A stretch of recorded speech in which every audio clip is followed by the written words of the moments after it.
Ukrainian Navy says soldiers who cursed out Russian warship are still alive. 259. CNN. It is just 46 acres of rock and grass with no fresh water, and no snakes either, but Snake Island in the Black Sea has taken on a totemic significance in the conflict between Ukraine and Russia. The isle, known as Zmyny Ostrov in Ukrainian, lies around 30 miles, 48 kilometers, off the coast of Ukraine and close to the sea lanes leading to the Bosphorus and Mediterranean. Moscow has never laid claim to Snake Island, and it's a long way from any part of the Russian mainland. It's over 180 miles from Crimea, annexed by Russia in 2014. In no geographical or historical sense could Russia claim it as their own. But history be damned, because it has strategic value and the Russians clearly thought it would be easy pickings. Even before the conflict, Ukraine knew that it was vulnerable. Last year, President Volodymyr Zelensky flew to Snake Island, where there are no voters but some sheep, to emphasize that it mattered. This island, like the rest of our territory, is Ukrainian land, and we will defend it with all our might, he said. The Russians went for Snake Island on the very first day of the war in late February, when a now famous exchange between its Ukrainian defenders and the Russian Navy transpired. Ordered to surrender, the small detachment of sailors on the island radioed back, "Russian warship, go FK yourself," an exchange that became a motif of Ukrainian resistance. But Snake Island has far more than a symbolic importance. Allowed the Russians to establish facts on the rocks there, and Ukraine would no longer be able to guarantee the freedom of sea lanes between the port of Odessa and the rest of the world. It's through Odessa that much of Ukraine's agricultural wealth travels to global markets. Ukraine's defense intelligence chief, Kirill Budanov, said Friday that whoever holds Snake Island controls the surface and to some extent the air situation in southern Ukraine.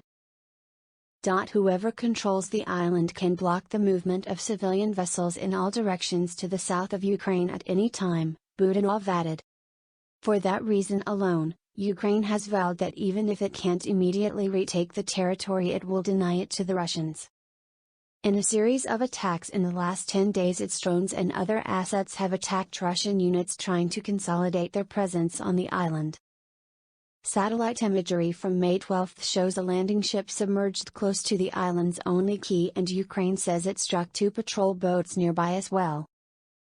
At the weekend, other imagery showed 2 columns of smoke rising from the island. One is thought to have been from an Mi-8 helicopter that had been bringing in Russian Marines.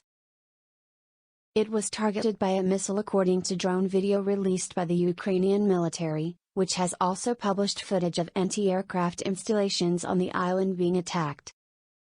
A fire on the island in a drone video on May 8. The Odessa Regional Military Administration claimed on Thursday that a Russian support ship, the Vsevolod Bobrov, was on fire and being towed to Sevastopol from the area of Snake Island.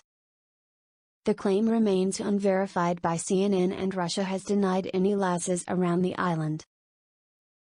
So why are the Russians expending so much effort on holding Snake Island? Because it has the potential to be an unsinkable, if static, aircraft carrier, crammed with electronic warfare and anti-ship capabilities. On Thursday, the Ukrainian Ministry of Defense said the Russians were trying to improve their position on the island in an effort to block Ukrainian maritime communications and capabilities in the northwestern Black Sea, particularly toward Odessa. Budanov also pointed out that Snake Island could also be useful to the Russians if they wish to reinforce their presence in the breakaway region of Transnistria in Moldova, which is run by a pro-Russian administration and where some 1,500 Russian troops are based. Snake Island has actually been fought over before, but only in the courts. Romania and Ukraine had a long-running territorial dispute over the island and the surrounding seabed, which may contain hydrocarbon potential. The International Court of Justice finally determined the island's status, and the borders of Ukraine's and Romania's exclusive economic zones in 2009. This time around, it seems extremely unlikely that the fate of Snake Island will be decided in a court.